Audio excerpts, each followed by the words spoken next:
അങ്ങനെ ഹീനി ജിയോങ്ങുമായി വേർപിരിയാൻ തീരുമാനിച്ച് വീട് വിട്ടാൻ ഇറങ്ങിപ്പോകുമ്പോൾ അവൾക്ക് പഴയ കാര്യങ്ങളെല്ലാം ഓർമ്മ വരുന്നു. ജിയാങ്ങിനൊപ്പം സൂവിനൊപ്പം വാങ്ങിന്റെ ഫോട്ടോ കാണുമ്പോൾ ജിയോങ് വന്ന് ഫോട്ടോ ഫ്രെയിം തട്ടിയെടുത്ത് ഇതെനിക്ക് വേണ്ടപ്പെട്ട ഒരു ഫോട്ടോയാണ്, ഈ പെണ്ണ് ആരാണെന്ന് ഹീനി ചോദിക്കുമ്പോൾ ഞങ്ങൾ മൂവരും ചെറുപ്പത്തിൽ ഒന്നിച്ച് വളർന്നതാണെന്ന് പറയുന്നു. അതിനുശേഷം ഹീനി പ്രഗ്നന്റ് ആയ വിഷയം സന്തോഷത്തോടെ ജിയോങ്ങിനോട് പറയാൻ തുടങ്ങിയപ്പോൾ വാങ്ങിന്റെ ഭർത്താവ് അവളെ വീട്ടിൽ നിന്ന് പുറത്താക്കി. അതുകൊണ്ട് അവളുടെ അടുത്തേക്ക് പോവുകയാണ്. രാത്രി വന്ന് സംസാരിക്കാമെന്ന് പറഞ്ഞ് ജിയോങ് അവിടുന്ന് പോകുന്നു. ഇപ്പോൾ പ്രസന്റിൽ അതെല്ലാം ചിന്തിക്കുമ്പോൾ അവിടെ ഒരു തൊട്ടിൽ കാണുന്നു. ആ തൊട്ടിൽ ജിയോങ് വാങ്ങിച്ചതാണ്. ഇപ്പോൾ അവൾ കുഞ്ഞിൻ്റെ അസ്ഥി തൊട്ടിലിൽ വെച്ച് നിന്റെ അച്ഛനാണ് ഇത് വാങ്ങിച്ചത്, നിനക്ക് ഇഷ്ടമായോ എന്ന് പറഞ്ഞിരിക്കുമ്പോൾ അവിടേക്ക് മൂവേരും വരുന്നു. അവൾ തൊട്ടിലിൽ തൊട്ടിരിക്കുന്നത് കണ്ട് ജിയോങ് വന്ന് ഈ തൊട്ടിൽ വാങ്ങിച്ചത് തന്നെ വാങ്ങിന്റെ കുഞ്ഞിന് വേണ്ടിയാണ് എന്ന് പറയുന്നു. നിന്റെ കുഞ്ഞ് ജീവിച്ചാലും മരിച്ചാലും അതിനോട് വാത്സല്യം കാട്ടാതെ വല്ലോറിന്റെ കുഞ്ഞിനോടാണ് വാത്സല്യം കാണിക്കുന്നത്. ഹീനി ടെൻഷനിൽ പറയുന്നു. നമ്മുടെ കുഞ്ഞ് ഇതുവരെ ജനിച്ചില്ലല്ലോ, ജനിക്കട്ടെ അപ്പോൾ വാങ്ങാം എന്ന് പറയുമ്പോൾ അതിനി നടക്കില്ല എന്ന് ഹീനി പറയുന്നു. അപ്പോഴാണ് ജിയോങ് ഹീനിയുടെ വയറ്റിലേക്ക് നോക്കുന്നത്.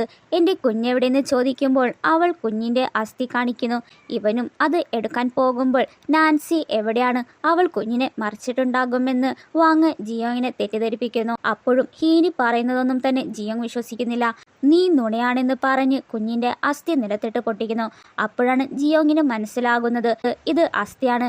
ഹീനി ഇതെല്ലാം കണ്ട് മനസ്സ് തകരുകയും അടിക്കാനായി വരുമ്പോൾ അവളെ അവൻ തള്ളിയിട്ടുന്നു. തക്ക സമയത്ത് നാൻസി വരുന്നു.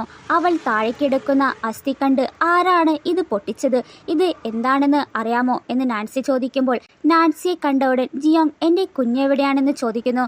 ഭ്രാന്തനെ പോലെ സംസാരിക്കാതെ രണ്ടുപേരും മണ്ടന്മാരാണോ, കുഞ്ഞിനല്ലേ വേണ്ടത്, എൻ്റെ കയ്യിലുണ്ട് എന്ന് പറഞ്ഞ് നാൻസി കുഞ്ഞിൻ്റെ ഡെത്ത് സർട്ടിഫിക്കറ്റ് കാണിക്കുന്നു. അത് കണ്ട ജിയോങ്ങിന് വിശ്വസിക്കാനേ കഴിഞ്ഞില്ല.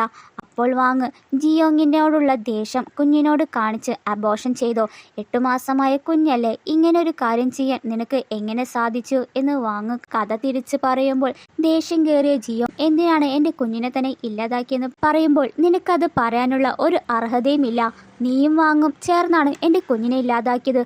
നീ സർജറി ചെയ്ത ഒരുത്തൻ്റെ ഭാര്യ മരിച്ചുപോയി, അവരുടെ ഭർത്താവാണ് എന്നെ കിഡ്നാപ്പ് ചെയ്തത്, നഷ്ടപരിഹാരത്തിനായി ക്യാഷ് ചോദിച്ചു എന്ന് ഹീനി നടന്ന സംഭവം പറയുമ്പോൾ എന്തുകൊണ്ട് എന്നെ വിളിച്ചില്ല എന്ന് ജിയോങ് പറയുമ്പോൾ ഞാൻ പലതവണ നിന്നെ വിളിച്ചതാണ്, എന്നാൽ നീ അവളെ നോക്കുന്നതിൽ ബിസിയായിരുന്നു, എന്നാൽ പിന്നെ എന്നെ വിളിച്ചൂടെ എന്ന് ജുവാൻ പറയുമ്പോൾ അതിന് നാൻസി ഞാൻ വിളിച്ചപ്പോൾ നീ എന്താ പറഞ്ഞത് ഒന്ന് ചിന്തിച്ചു നോക്ക്, അത് ഞാൻ അപ്പോഴത്തെ ദേഷ്യത്തിലായിരുന്നു, അതുകൊണ്ടാണ് ഞാൻ അങ്ങനെ പറഞ്ഞത് എന്ന്, നീ കുറെ തവണ കോൾ ചെയ്യാറുന്നില്ലേ എന്ന് ജുവാൻ പറയുന്നു.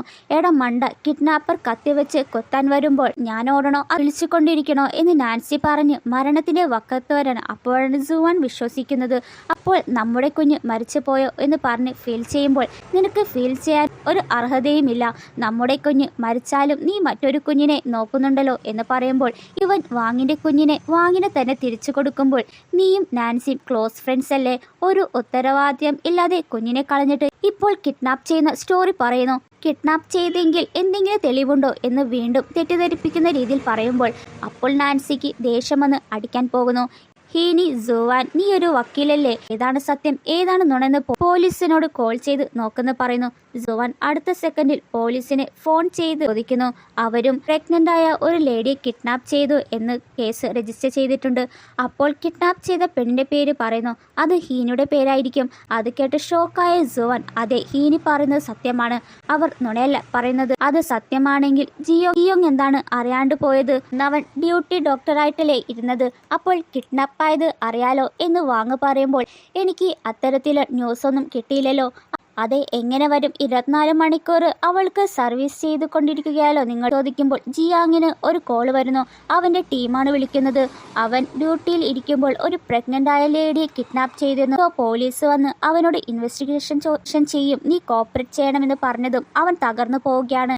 തെറ്റ് എൻ്റെ ഭാഗത്താണ്, എൻ്റെ കുഞ്ഞിനെ ഞാനാണ് കൊന്നത്, ഇപ്പോൾ എൻ്റെ കുഞ്ഞിൻ്റെ അസ്ഥിയും പൊട്ടിച്ചു എന്ന് പറഞ്ഞ് കരയുമ്പോൾ വാങ് ഹീനിയോട് സോറി പറഞ്ഞ് ഇത് സത്യമാണെന്നറിയില്ല, അതിനിവരെ കുറ്റപ്പെടുത്തരുത് എന്ന് പറഞ്ഞ് നല്ലവളായി മുട്ടുകുത്തി സോറി പറയുമ്പോൾ നീ അതൊന്നും ചെയ്യണ്ട, നിനക്കതിൽ ഒരു ബന്ധവുമില്ല. ജുവാൻ പറയുമ്പോൾ ഒരു ബന്ധമില്ലാലേ, ഇതിന് പിന്നിലുള്ള മാസ്റ്റർ ബ്രെയിൻ ഇവളുടേതാണ്. ഞാൻ ജിയോങ്ങിൻ്റെ റൂമിലായിരുന്നല്ലോ, ആ വിഷയം ആർക്കും അറിയില്ല, ഇവൾക്ക് മാത്രമാണ് അറിയുക. അപ്പോൾ ഇവളല്ലേ ആ കിഡ്നാപ്പറിനോട് പറഞ്ഞ് പ്ലാൻ ചെയ്ത് എന്നെ കിഡ്നാപ്പ് ചെയ്തതെന്ന് പറയുമ്പോൾ നാൻസി അതെ ഇവളാണ് കാരണം എന്ന് പറഞ്ഞ് അവളെ പോലീസിനെ ഏൽപ്പിക്കാനായി പിടിച്ചു വലിയുണ്ടാകുന്നിടയിൽ വാങ് അറിഞ്ഞുകൊണ്ട് തന്നെ സ്വന്തം കുഞ്ഞിനെ താഴെയിടുന്നു. എന്നാൽ ജുവാൻ വേഗം തന്നെ പിടിക്കുകയും എന്തിനാണ് കുഞ്ഞിനെ തള്ളിയിട്ടതെന്ന് ജുവാൻ ചോദിക്കുമ്പോൾ ഞാനൊന്നും ചെയ്തില്ല, അവൾ അറിഞ്ഞുകൊണ്ട് താഴെയിട്ടതാണ്. പക്ഷേ ഈ രണ്ട് മണ്ടന്മാരും സ്വന്തം അമ്മ ഇങ്ങനെ സ്വന്തം കുഞ്ഞിനെ മുറിവേൽപ്പിക്കും, നിങ്ങൾ പറയുന്നതൊന്നും വിശ്വസിക്കാൻ പറ്റുന്നില്ല, അവൾ അങ്ങനെ ഒരു തെറ്റൊന്നും ചെയ്യില്ല എന്ന് പറഞ്ഞ് വീണ്ടും വാങ്ങിനെ സപ്പോർട്ട് ചെയ്യുന്ന രീതിയിൽ സംസാരിക്കുകയാണ്.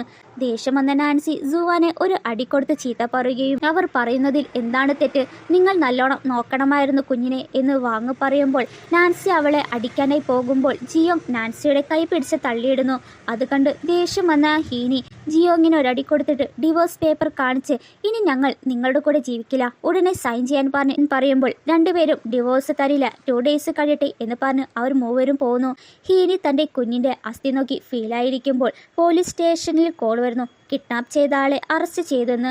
ഇത് കേട്ട് അവർക്ക് ഹാപ്പി ആവുകയും ഇതിന് പിന്നിൽ എന്തായാലും വാങ്ങായിരിക്കും. ഇവിടെ വാങ്ങിൻ്റെ കുഞ്ഞ് നിർത്താതെ കരഞ്ഞുകൊണ്ടിരിക്കുമ്പോൾ എൻ്റെ ഗ്രാമത്തിൽ ഒരു വിശ്വാസമുണ്ട്, ഇതുപോലെ മാസം തികയാത്ത കുഞ്ഞിനെ പ്രസവിച്ചാൽ ഈവിൽസ് വന്ന് പേടിപ്പിക്കും, അതുകൊണ്ടാണ് കുഞ്ഞ് കരയുന്നത്, 8 മാസം പിറക്കാതിരുന്ന കുഞ്ഞ് മരിച്ചു പോയില്ലേ, അതിൻ്റെ ആത്മാവായിരിക്കും എന്ന് പറയുമ്പോൾ ജുവാൻ അതിന് ഇനി എന്താണ് ചെയ്യുക, ആദ്യം ഒരു മന്ത്രവാദിയെ കണ്ട് പ്രേതത്തെ ഓടിക്കണം, അടുത്തത് എൻ്റെ കുഞ്ഞിന് ഒരു ഫാമിലി വേണം, അപ്പോഴാണ് ഹെൽത്തി ആയി ഇരിക്കുള്ളൂ, ഇപ്പോൾ തന്നെ എൻ്റെ ഫാമിലി എന്നെ സ്വീകരിക്കില്ലെന്ന് പറഞ്ഞ് കരയുമ്പോൾ ഇതിനൊക്കെ കരയാൻ പോകുന്നത് എന്തിനാ, ഞാനും എൻ്റെ ചേട്ടനും എൻ്റെ ജിയാങ് ഫാമിലിക്ക് ഒരു മെമ്പർ കൂടി അംഗീകരിക്കാമെന്ന് അനൗൺസ്മെൻറ്റ് ചെയ്യാം, ഇതൊക്കെ പിന്നെ നോക്കാമെന്ന് ജിയോങ് പറയുമ്പോൾ വാങ് കുഞ്ഞിനെ പിച്ച് കരയിപ്പിക്കുന്നു. അവൾക്ക് എങ്ങനെയെങ്കിലും അവരുടെ കുടുംബത്തിൽ കയറി പറ്റണം എന്നാണ്, അതിനു പിന്നിൽ അവരുടെ സ്വത്തുക്കളിലാണ് അവൾക്ക് കണ്ണ്, അതുകൊണ്ടാണ് കുഞ്ഞിനെ കരയിപ്പിച്ച് സുവാൻ പറഞ്ഞതുപോലെ ജിയോങ് അതിന് സമ്മതിക്കുന്നു. ഇവിടെ പോലീസ് ഹീനിയും നാൻസിയും കിഡ്നാപ്പ് ചെയ്ത ഒരു ലേഡിയെ സംശയിക്കുമെന്ന് പറഞ്ഞ് ഒരു ഫോട്ടോ അയക്കുകയാണ്. നോക്കുമ്പോൾ അത് വാങ്ങാണ് എന്ന് അവർക്ക് മനസ്സിലാവുകയും ഇതിനുമേൽ വെയിറ്റ് ചെയ്യുന്നതാണ് തെറ്റ്, നമ്മൾ തന്നെ ഇറങ്ങി എവിഡൻസ് കണ്ടുപിടിക്കണമെന്ന് പറഞ്ഞു പോകുന്നു. വീഡിയോ ഇഷ്ടപ്പെട്ടെങ്കിൽ ലൈക്ക് ചെയ്ത് പാർട്ട് 3 വേണം.